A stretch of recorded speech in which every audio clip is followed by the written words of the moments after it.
Imagine for a moment that you're a four-dimensional being looking at our 3D world. In this scenario, you would be able to see the insides of people, houses, planets, and even the device you're watching this on. Looking at a 2D surface, you can see why. If I draw a square here and cover it with a thick line of red Sharpie, I can still see inside the square, but any two-dimensional beings on the surface wouldn't be able to. They would just see a thin red line. Also note that 2D beings would not look like this, because that would mean that their eyes pointed into the third dimension and would be the 2D equivalent of our eyes being on the insides of our bodies. A horrifying thought, right?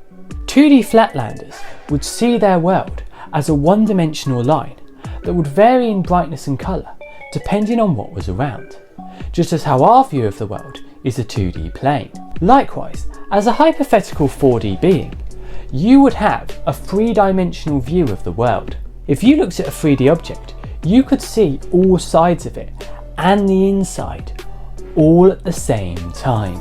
Pretty hard to wrap your head around, right? If you placed your 4D fingers into our world, we would see a 3D spherical cross-section of your 4D fingertips.